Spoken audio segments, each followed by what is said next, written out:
सर्वेभ्यः श्रोतृभ्यः राधावल्लभस्य त्रिपाठिनः अभिवादनम्। भारतीय शास्त्र परंपरायाम् अनुबंध चतुष्टय विचारम् आश्रित्य पूर्वं मया किंचित् विवेचनं विहितं। तत्र अनुबंधो नाम किम्, अनुबंध चतुष्टये के अवयवाः भवन्ति, अनुबंध चतुष्टयस्य का आवश्यकता, किं का वा प्रयोजनीयता इति एते प्रश्नास्तत्र मया विमृष्टाः। अनुबंध चतुष्टयस्य द्वैविध्यं मया प्रत्यपादि। प्रतिपाद्य दृष्ट्या द्वैविध्यं भवितुमर्हति, विषय दृष्ट्या वा द्वैविध्यं भवितुमर्हति। सामान्यम् अनुबंध चतुष्टयं, विशेषम् अनुबंध चतुष्टयं च। सामान्यम् अनुबंध चतुष्टयं कस्याः अपि शास्त्र परंपरायाः सर्वेषु ग्रंथेषु यः विनियुज्यते, यद् विनियुज्यते तत् सामान्यम् अनुबंध चतुष्टयं स्यात्। कस्यामपि शास्त्र परंपरायां विरचितस्य ग्रंथस्य व्याख्यानस्य प्रकरण विशेषस्य वा विशिष्टं किमपि अनुबंध चतुष्टयं यदि भवति तर्हि विशिष्टम् अनुबंध चतुष्टयं, विशेषम् अनुबंध चतुष्टयं वा तत् स्यात् इति प्रतिपाद्य दृष्ट्या सामान्यं विशेषं च इति द्विधा अनुबंध चतुष्टयम् अस्माभिः परिकल्पयितुं शक्यते। शैली दृष्ट्या, रीति दृष्ट्या, प्रतिपादन रीति दृष्ट्या पुनर्द्वैविध्यम् अनुबंध चतुष्टय प्रतिपादनस्य भवितुमर्हति। साक्षात् कंठेन अभिधया वा प्रतिपादनं, परोक्षतया वा प्रतिपादनम्। साक्षात् को नाम अधिकारी अस्य ग्रंथस्य, अस्य शास्त्रस्य वा, को नाम विषयः, कश्च संबंधः,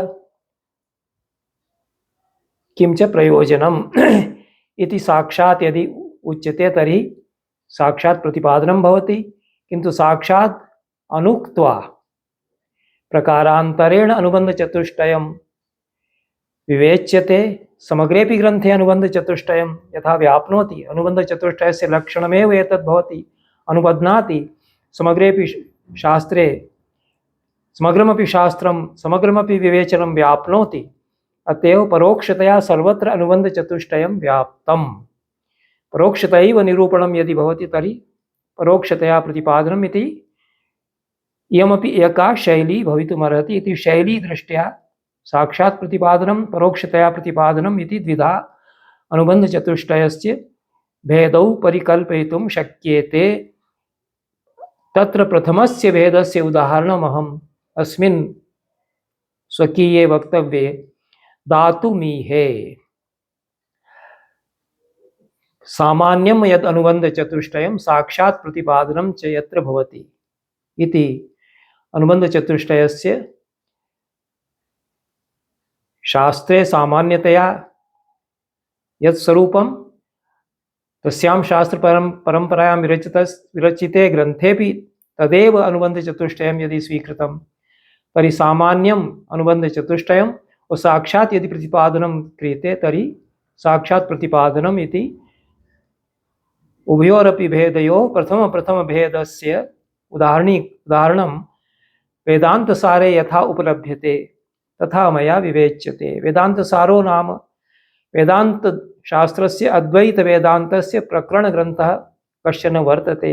अत्यन्तं सुगमतया सरलया रीत्या अद्वैत वेदान्तस्य सर्वेपि विषयाः अस्मिन् सदानन्दयतिना विवेचिताः। सदानन्दयतिः वेदान्तसार इति ग्रन्थस्य प्रणेता वर्तते, प्रसिद्धोऽयं ग्रन्थः वर्तते। आदौ एव तृतीये प्रघट्टके वेदान्तसार ग्रंथकर्त्रा सदानंदेन यतिना अनुबंध चतुष्टयस्य साक्षात् प्रतिपादनं कृतम्। मम ग्रंथस्य विशिष्टम् अनुबंध चतुष्टयं किमपि नास्ति। वेदान्तशास्त्रस्य ये अनुबन्धाः यद्यद् अनुबंध चतुष्टयं वा वर्तते तदेव अत्रापि अनुबध्नाति, तदेव अत्रापि अनुबद्धम्। अतएव पृथक्तया ग्रंथस्य अनुबंध चतुष्टयं विवेचयामि इति आवश्यकता नास्ति। पृथक्तया चतुष्टय विवेचनस्य आवश्यकता नास्ति। वेदान्तस्य सामान्यतया अनुबन्धचतुष्टयं यद्यद् वर्तते तस्य विवेचनं करोमि इति आदौ सदानन्दयतिः कथयति। प्रथमं वाक्यं तत्र तृतीये प्रकट्यके यद्वर्तते वेदान्तो नाम उपनिषत् प्रमाणं तदुपकारीणि शारीरकसूत्रादीनि च अस्य वेदान्त प्रकरणत्वात् तदीयैरेव अनुबन्धैस्तद्वत्ता सिद्धेर्न ते पृथक् आलोचनीयाः। उपनिषत् प्रमाणं भवति वेदान्तो नाम शास्त्रम्, उपनिषदः तत्र प्रमाणं, शारीरकसूत्रादीनि ब्रह्मसूत्रादयः ग्रन्थाः तस्य उपकारकाः भवन्ति। वेदान्तस्य प्रकरणग्रन्थः अयं मम वर्तते। वेदान्तस्य ये अनुबन्धाः सन्ति तैव अनुबन्धाः अत्रापि साधयितुं शक्याः। तो तदीयैरेव अनुबन्धैः तद्वत्ता सिद्धेः। वेदान्तस्यैव अनुबन्धैः अस्य मम ग्रन्थस्यापि अनुबन्धता सिद्धा भवति। अतएव न ते पृथक् आलोचनीयाः। ग्रन्थस्य पृथक् अनुबन्धचतुष्टयं मया न विवेच्यते। वेदान्तशास्त्रस्य सामान्यतया यदनुबन्धचतुष्टयं भवति तत्प्रतिपादनमहं करिष्ये इति प्रतिज्ञावाक्यम् उक्त्वा सदानन्दयतिः तत्र अग्रे अनुबन्धचतुष्टये के अवयवा भवन्ति तानि गणयति। तत्र अनुबन्धो नाम अधिकारी विषय संबंध प्रयोजनानि। अधिकारी विषय संबंध प्रयोजनानि एते चत्वारः अनुबन्धस्य भेदाः भवन्ति। अनन्तरम् अधिकारी विचारः तेन विहितः। वेदान्तशास्त्रस्य यः अधिकारी वेदान्तशास्त्रम् अध्येतुं यः सामान्यतया अर्हति स एव अत्रापि अधिकारी वेदान्तसारग्रन्थस्यापि। तो कीदृशः सः अधिकारी भवेत्, तस्य अर्हता योग्यता कीदृशी स्यात् इति अधिकारी विचारे सदानन्दयतिः वेदान्तसारे निरूपयति। अधिकारी तु विधिवदधीत वेद वेदांगत्वेन। विधिवत् वेदाः वेदांगानि च तेन अधीतानि स्युः। तस्मात् आपाततो अधिगत अखिल वेदार्थः। तस्माच्च निखिलः वेदार्थः तेन अधिगतः। वेदानां संपूर्णा अवगतिः तस्य जाता इति एका योग्यता तस्य अपेक्षते। द्वितीया योग्यता अस्मिन् जन्मनि जन्मान्तरे वा काम्य निषिद्ध वर्जन पुरस्सरम् नित्य नैमित्तिक प्रायश्चित्तोपासनानुष्ठानेन निर्गत निखिल कल्मषतया नितान्त निर्मल स्वान्तः इति द्वितीया तस्य योग्यता स्यात्। पूर्वजन्मनि अथवा अस्मिन्नेव जन्मनि काम्यानां निषिद्धानां च कर्मणां वर्जनं कृत्वा काम्यानि ज्योतिष्टोमादयो यज्ञाः ये सन्ति तेषामपि तत्र तान् प्रत्यपि तस्य आसक्तिर्न भवेत्। यानि निषिद्धकर्माणि ब्रह्महत्यादीनि सन्ति, यानि पापकर्माणि सन्ति तेषामपि वर्जनं तेन विहितं स्यात्। तो काम्य निषिद्ध इति उभयोः कर्मणोः वर्जनं कृत्वा नित्य नैमित्तिक प्रायश्चित्तोपासनानाम् अनुष्ठानं तेन विहितं स्यात्। नित्यानि अकरणे प्रत्यवाय साधनानि येषाम् अकरणात् प्रत्यवायो विघ्नो वा भवति तानि नित्यकर्माणि संध्यावन्दनादीनि कर्माणि नित्यानि कर्माणि भवन्ति। उपवीतस्य यज्ञोपवीतधारिणः विप्रस्य कृते संध्यावन्दनम् अपेक्षितं कर्म वर्तते, नित्यं कर्म वर्तते। यदि न क्रियते तर्हि तस्य विप्रत्वहानिर्भवति, प्रत्यवायो भवति। अतएव नित्यानि कर्माणि तेन नित्यतया अनुष्ठितानि स्युः इति तस्य योग्यता अपेक्षते। नैमित्तिकानां कर्मणामपि अनुष्ठानं तेन कृतं स्यात्। अवसरविशेषम् उपलक्ष्य विहितानि कर्माणि नैमित्तिककर्माणि, निमित्तविशेषं प्रयोजनविशेषं वा उपलक्ष्य विहितानि कर्माणि नैमित्तिककर्माणि भवन्ति। पुत्रजन्म जातं, पुत्रस्य जनिः जाता गृहे तेन जातकर्म संस्कारः अपेक्षते। इदं नैमित्तिकं कर्म। अनन्तरं तस्य नामकरणसंस्कारः, अनन्तरं तस्य यज्ञोपवीतसंस्कारः, उपनयनसंस्कारः इति सर्वाणि नैमित्तिककर्माणि भवन्ति, निमित्तविशेषम् उपलक्ष्य अनुष्ठेयानि भवन्ति। तो नित्यानामपि कर्मणाम् अनुष्ठानं तेन विहितं स्यात्। यदा यदा निमित्तं भवति तदा तदा नैमित्तिककर्मणामपि अनुष्ठानं तेन यथावसरं विहितं स्यात् इति योग्यता अधिकारिणः अपेक्षते। अनन्तरं यदि किमपि पापकर्म जातं तर्हि प्रायश्चित्तस्य अनुष्ठानं तेन विहितं स्यात्। उपासनानामपि अनुष्ठानं, देवोपासनानाम् उपासनाविधयः ये उपनिषत्सु प्रतिपादिताः ताः अपि तेन अनुष्ठिताः स्युः इति काम्यनिषिद्धवर्जनपुरस्सरं नित्यनैमित्तिकप्रायश्चित्तोपासनानुष्ठानेन निखिलकल्मषतया नितान्तनिर्मलस्वान्तः। तेषां काम्यानां निषिद्धानां कर्मणां वर्जनं कृत्वा नित्यानां नैमित्तिकानां कर्मणां प्रायश्चित्तानाम् उपासनानां च अनुष्ठानेन तस्य निखिलः कल्मषः निर्गतः, तेन नितान्तं स्वान्तः तस्य निर्मलं सञ्जातं, नितान्तम् अन्तःकरणं तस्य पावनं निर्मलं सञ्जातं स्यात् एतादृशः अधिकारी। अनन्तरं च साधनचतुष्टयसम्पन्नः प्रमाता। साधनचतुष्टयं तस्य स्यात्। साधनचतुष्टयं यदि नास्ति तर्हि अधिकारो नास्ति वेदान्ते। अस्मिन् मम वेदान्तसारग्रन्थेऽपि तादृशः प्रमाता प्रमेयं ज्ञातुं यस्य अधिकारः वर्तते सः प्रमाता। प्रमाता प्रमेयः प्रमाणं च इति त्रिपुटी वर्तते। एतेन सर्वाणि शास्त्राणि, अनया त्रिपुट्या सर्वाणि शास्त्राणि प्रवर्तन्ते। साधनचतुष्टयमपि तस्य स्यात् इति।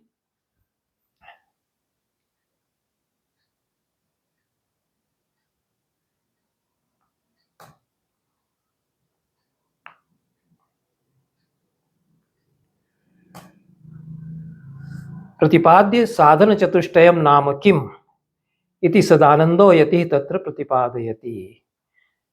साधनानि चत्वारि भवन्ति। नित्यानित्यवस्तुविवेकः, इह अमुत्र अर्थफलभोगविरागः और क्षमादिषट्कसम्पत्तिः मुमुक्षुत्वं च इति चत्वारि साधनानि।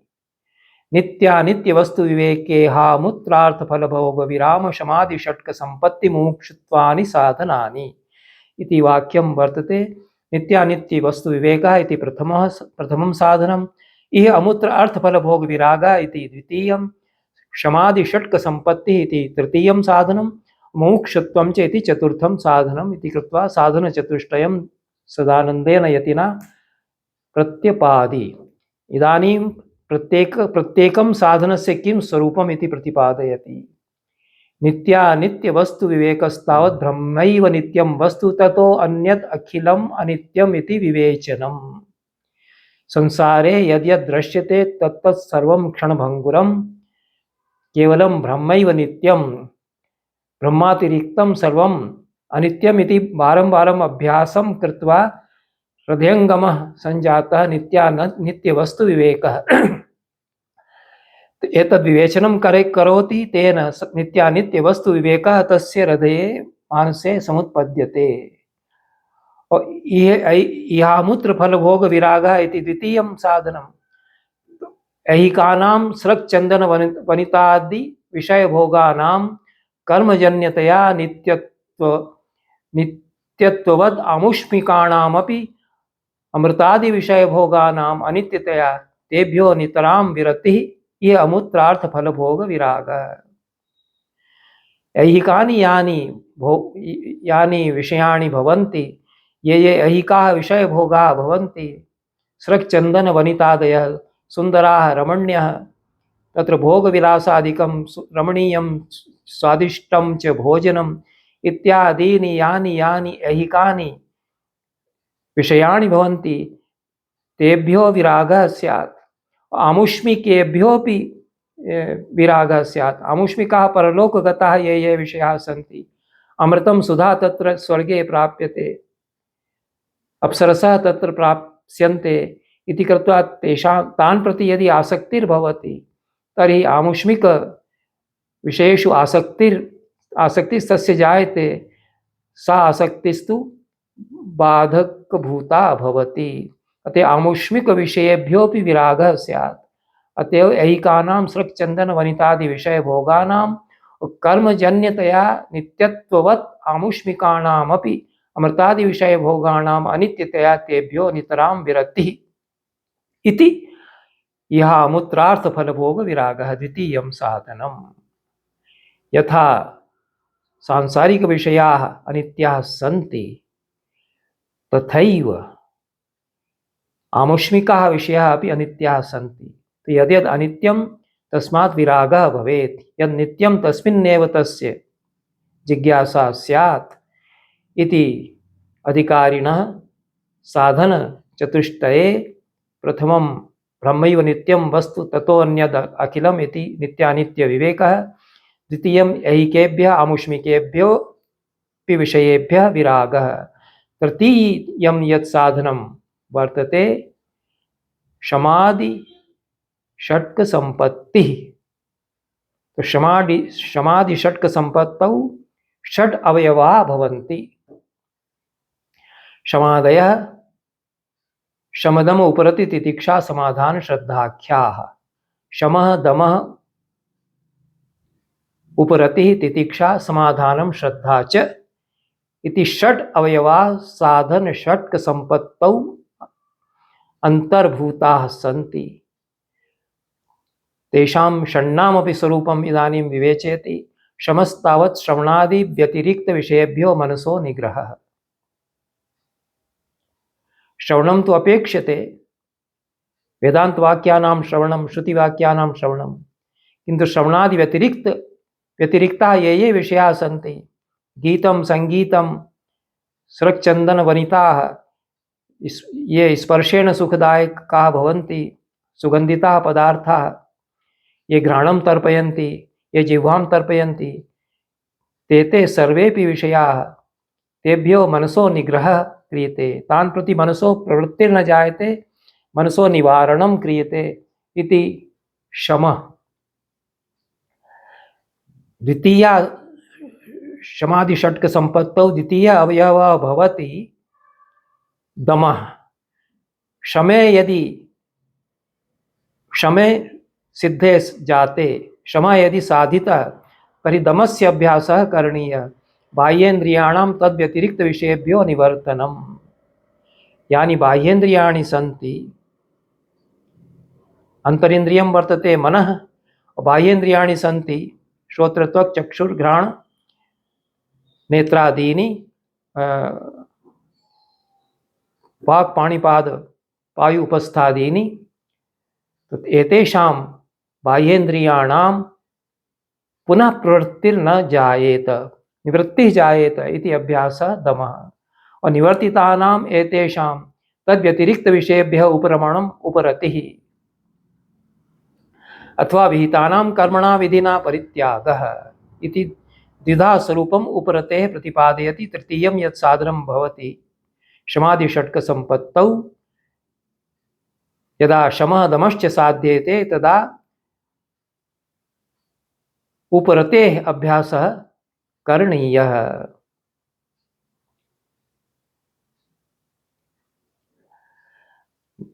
उपरतिर्नाम किं? निवर्तितानाम् एतेषाम् इन्द्रियाणां तद्व्यतिरिक्त विषयेभ्यः उपरमणम्। यदा निवृत्तानि सन्ति इन्द्रियाणि, किन्तु कदापि पुनः प्रवृत्तिर्न जायेत, सर्वथा उपरतिः स्यात् इति उपरतिर्वर्तते। विरामः सर्वथा इन्द्रियेभ्यः गृहीतः अथवा विहितानां कर्मणां विधिना परित्यागः। यानि यानि विहितानि कर्माणि सन्ति, ज्योतिष्टोमादीनि यज्ञादीनि यानि यानि कर्माणि सन्ति, तेषामपि विधिना परित्यागः। पूर्वमनुष्ठितानि इदानीं सन्यासः गृहीतः, अतः विधिना परित्यागः तेषां कृतः इति उपरतिः द्वितीयं स्वरूपम् उपरतेः प्रत्यपादि। तितिक्षा चतुर्था अवयवः वर्तते शीतोष्णादिद्वन्द्वसहिष्णुता। भगवद्गीतायामपि तितिक्षा तत्र प्रत्यपादि भगवता श्रीकृष्णेन। शीतोष्णादि यानि द्वन्द्वानि सन्ति तेषां सहिष्णुता भवति, सहनशीलता भवति, तदा सहिष्णुता जायते। निगृहीतस्य मनसः श्रवणादौ तदनुगुणविषये च समाधि समाधानम्। यदा मनसो निग्रहः पूर्णः सञ्जातः तदा वेदान्तानुगुणविषये मनः समाहिता भवेत् इति समाधानम्। समाधि समाधानम् इति प्रायशः पर्याय भूतौ वर्तेते शब्दौ, अतएव समाधि समाधानम् इति वेदान्तसारकारेण उक्तम्। श्रवणादौ समाहितं मनः भवति। गुरुवाक्यानां श्रवणे, वेदान्तवाक्यानां श्रवणे, उपनिषद्वाक्यानां श्रवणे मनः समाहितं भवति। तो यदा शमः दमः उपरतिः तितिक्षा च साधितानि एतानि चत्वारि साधनानि तदा समाधानं भवति, मनः समाहितं भवति। षष्ठः अवयवः समाधि षट्क संपत्तेर्वर्तते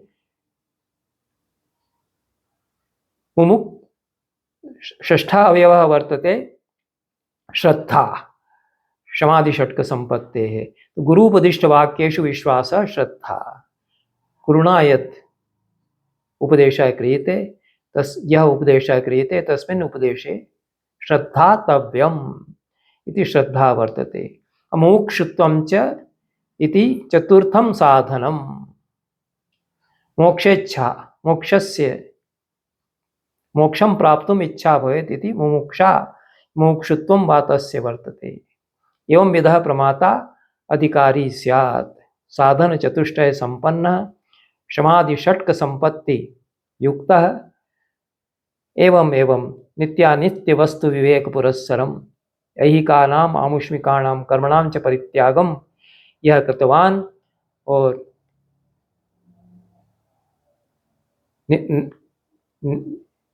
नैमित्तिकानां नित्यानां च कर्मणाम् अनुष्ठानेन प्रायश्चित्तानाम् उपासनानाम् अनुष्ठानेन नितान्त निर्मलस्वान्तः यः भवेत् एतादृशः साधन चतुष्टय संपन्नः समाधि षट्क संपत्ति संपन्नः अधिकारी भवति इति अधिकारिणो निरूपणं विस्तरेण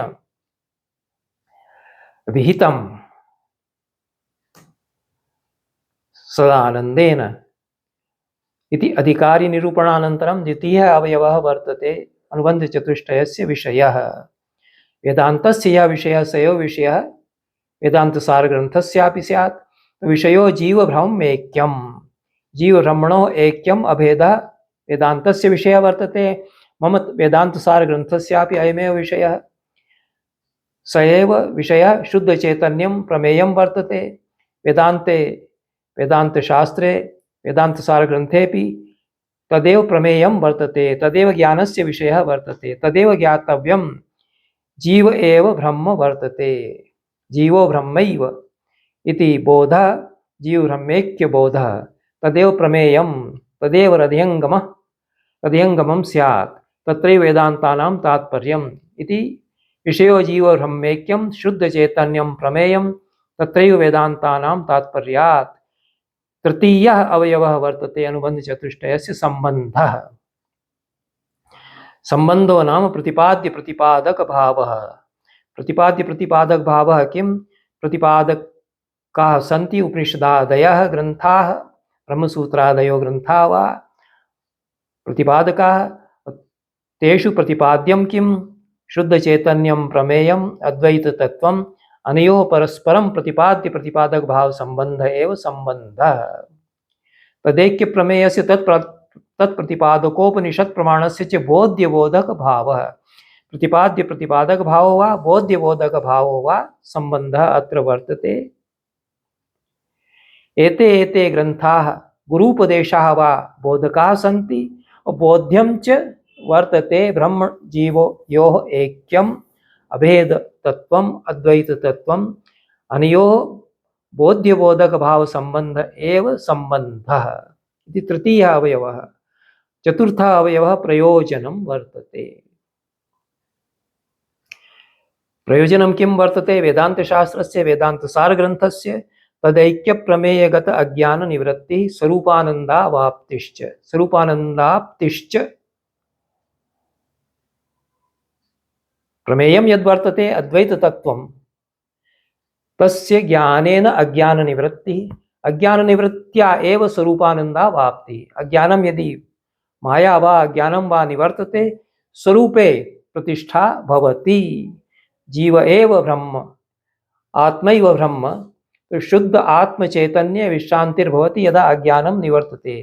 तो एतेषाम् अभ्यासेन समाधिषट्क संपत्त्या साधन चतुष्टयाभ्यासेन प्रमेयस्य ज्ञानं भवति। प्रमेयस्य ज्ञाने जाते अज्ञान निवृत्तिर्भवति। अज्ञान निवृत्त्या स्वरूपे प्रतिष्ठा भवति। स्वरूपानन्दावाप्तिश्च। स्वरूपम् आनन्दमयं वर्तते।